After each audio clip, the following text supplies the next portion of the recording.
Hello and welcome to another Game Nexus video. Today we're going to be taking a look at Dead or Alive 2 on the Sega Naomi arcade machine. Now this game was released back in 1999, and just like with Dead or Alive, which used the Sega Model 2 arcade hardware, this uses another Sega machine, the Sega Naomi, which is chiefly based on the Sega Dreamcast, of course. The only real big difference is I believe the clock speeds are a little bit faster on the Naomi, and it has quite a bit more RAM from what I understand, so the games on the Naomi tend to look a little bit better than their Dreamcast counterparts, but considering how the conversions have been on the other arcades, it's definitely a pretty close comparison. And here's how the game normally would start. Just like in a lot of the console versions, you'd have your character do their voice, and right here you'll see your intro, and you'll notice really easily it's a lot different than the home versions. Check it out.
Now you might have noticed a little bit of weirdness in the intro there. It's because this is running on the DEMUL emulator, and everything is not exactly perfect yet.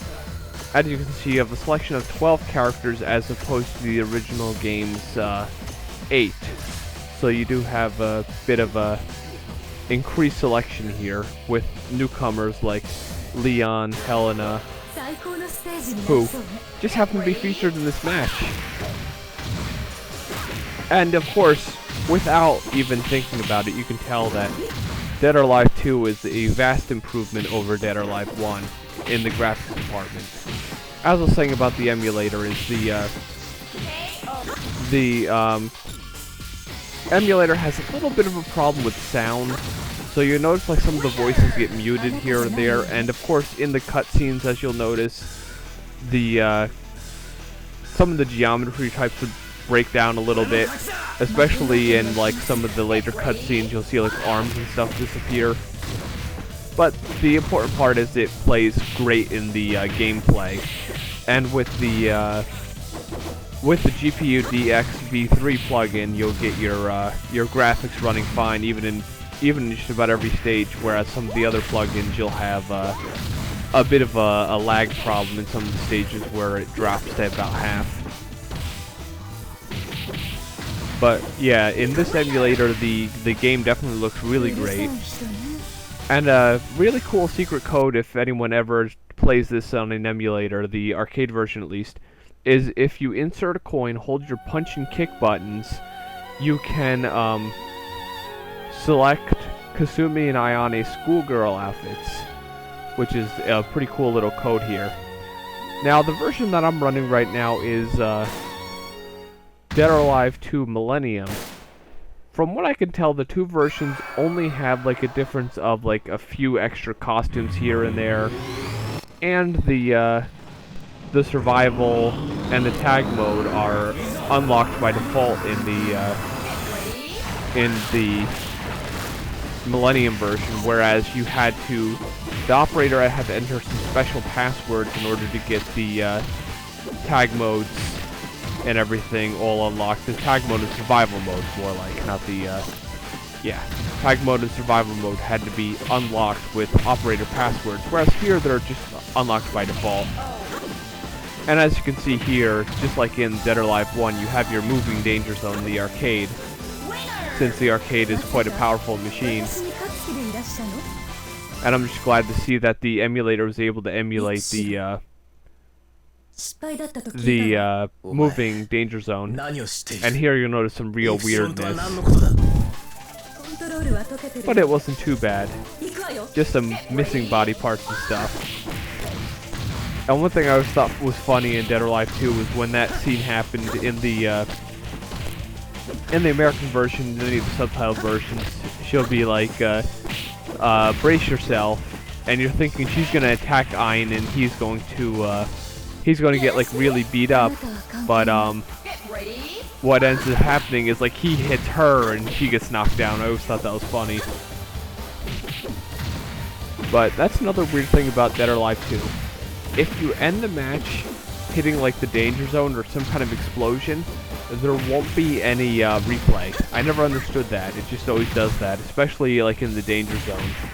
Like when you're in the danger zone arena and there's an explosion, you'll definitely not get a replay.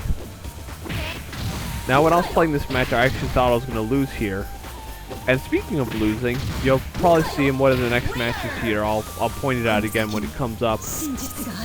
The game actually gives you 2 lives. Now one thing was inexplicable about this part is how the lip syncing was a little bit messed up. But what I was just talking about right then is the ability to have the 2 lives. You'll notice right by Helena's portrait there is Helena X1, meaning there is 1 more life left, if you will. So if I were to actually die here, which I know I actually do in this gameplay here, I'm able to play again without entering another coin, and that's the default setting for the arcade machine. So I find that kind of cool, considering there are a lot of arcade machines where 1 coin is 1 shot. And of course, if you didn't know, in the console version, she said I didn't get a chance to hear you sing, or I didn't hear your beautiful singing, depending on which subtitled version you play. And you'll notice right now there's no Helena X1 anymore, because I just used up that extra life that it gives you. And strangely enough, it does that in both Millennium and regular Dead or Alive arcade versions, so... I mean Dead or Alive 2 arcade versions. So I just find that a really nice thing, considering you're just so used to the 1 coin, 1 chance thing.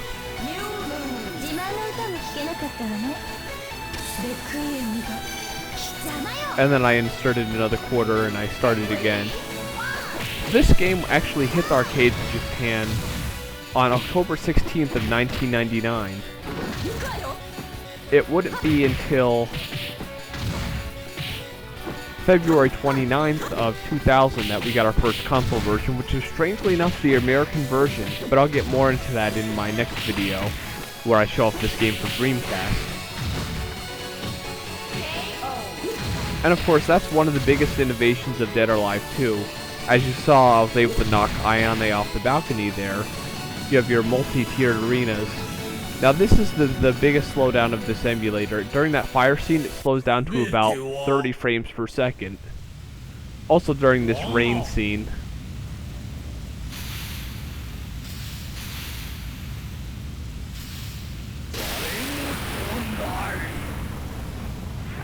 And of course, as we all know, in the console versions, Tengu says, "Everything is my delusion." Rather funny sounding in the English voices. And I was actually surprised I was able to fight Tengu so well here. And that's another thing the Dreamcast version shares with this. You'll notice how Tengu's name is actually in Japanese. It's not in English like all the other characters' names in the game. So I never really understood why they did that. I guess maybe it just seems more authentic or something, or like he's the boss, so his name's going to be in Japanese. But yeah, his name's in Japanese, everyone else is in English. And he actually wasn't too difficult there, so I was actually surprised I was able to get through him so quickly. And there's some really weirdness with the graphics. It just totally stopped drawing most of the scene there. So, yeah, that was pretty bad.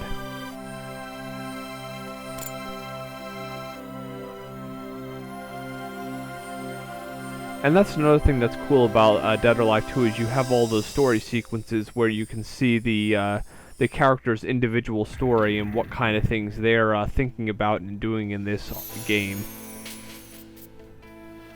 And you're gonna see a bunch of weirdness in the credits here, but I kind of like the Dead or Alive 1, even though it was a pre-scripted action thing. And of course, and then the Dead or Alive Plus Plus, where it was actually you fighting. I kind of like the actual fighting in the credits a little bit better than this. I guess it kind of was a technical marvel back in the time that they showed the cutscenes during the credits, but I just like the fighting better and having more of a like fast-paced, beating up, everyone's fighting type intro. But yeah, that's Dead or Alive in the arcade. Right now it's emulated fairly decently. I might do a different video when it gets emulated a little bit better in the future. But Dead or Alive 2 in the arcade is definitely a good game. I can go on record by saying I like the console versions better due to the added features and the added stuff.